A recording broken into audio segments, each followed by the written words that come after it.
So MSI have sent me out one of their new Aegis X3 pre-built PCs to check out this week, and check it out I have been. This model features an i7 7700K processor, MSI GTX 1080 GPU, an M2 drive along with a standard 2TB drive, and their AIO water cooling system.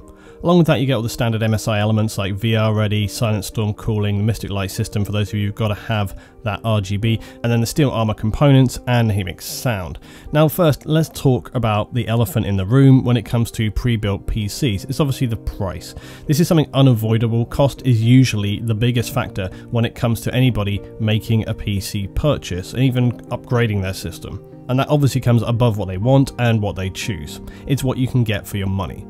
Now, pre-built PCs are nearly always more costly, and I did a little research around this system, and I found most of the time you're going to be paying something like £300 or £500 over what you might if you were to build the system yourself, buying individual components. What's important to remember though is that whenever you're making a purchase, be it a game or a whole rig, everybody is different, and some people simply may not feel confident about building a system, or maybe someone is buying a whole system for a family member. I think it's also important to remember things like the fact that when I was interviewing one of the lead devs from City Skylines recently, they told me the vast majority, as much as 80%, play the games vanilla without mods, something that I found almost unbelievable. And the point that I'm trying to make is that while many of us are playing with the more high-end gaming PC sphere, there are many people who may not want to go through the potential trouble of building their own PC and the potential pitfalls therein. And I think as Fuse said to me, people say building a PC nowadays is just like Lego. You know, you just click it all together and it's good to go.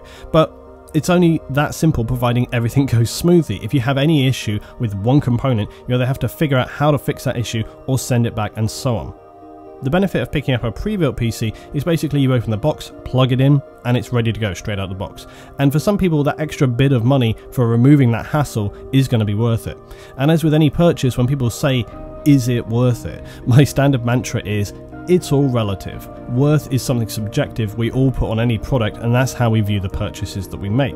And the last thing I'll say about price is that if you shop around, you could potentially get a pretty decent deal for the money and save yourself the trouble of building it in the process. I actually found an MSI Aegis X3 on eBay for £700, which is actually comparable to my own current build for the price. So I've added that link down below if you want to check it out. But it shows you can get, for the money, like a pretty good deal, and a pretty good build as well. So now let's talk about the system and its performance. It's a no-brainer. With a spec like a 7700K, 1080G running an M2, what do you expect? The performance is great. Now this is a pretty top spec, but if you want to upgrade, it's easy. You just unscrew it, take it apart, unclick it, plug it back in, which you would hope for if you're going to buy a pre-built system, but I mean, you do get that with any PC, of course. It's a lightweight system and it's compact design considering the components they've actually managed to fit in there.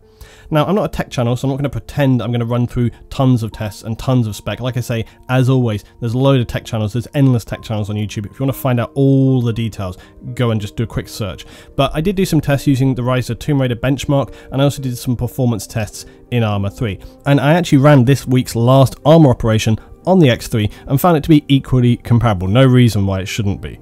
In the editor on Arma, I was dropping down as many as 240 enemy units, getting them to battle it out, and still maintaining about 60 or 70 frames, which is really good, even considering that's in the editor. But it's a good sign. Like, sometimes we'll go in the editor and we'll put stuff down, we'll test it out, and it's like it gives us a good idea. Like, if you see bad frames in the editor, like with what you're doing with how much stuff you have down, you know that's going to be a problem when you get onto the server. That gives you a good indication that then the system is going to perform comparably well in actual live operations in Arma. And like I said, we did that and it was fine as well.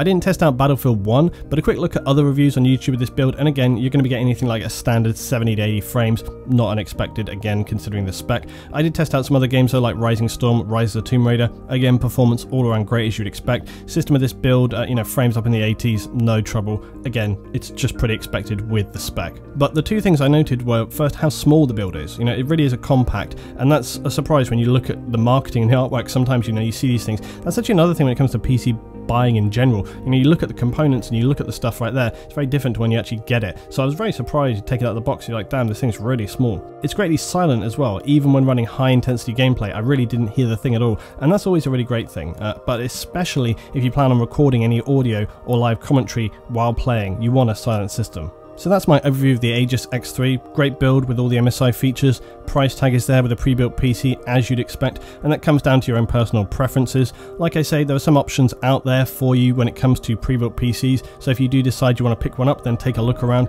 see what you can get for that money. I'm very interested actually to see what kind of price range. They've got the new Infinite series coming out, and those ones don't have this style of look to the pre-built PC, more kind of like a pro gaming tower build going on, and we saw those at Computex. They were released out. I'll put a picture here on screen for you guys, and you know, they look pretty damn sexy, so I'm interested to sort of see more about that, find out where the price range and price point is on that as well. Thanks for watching as always guys, this is Luton, I'll see you on the next one.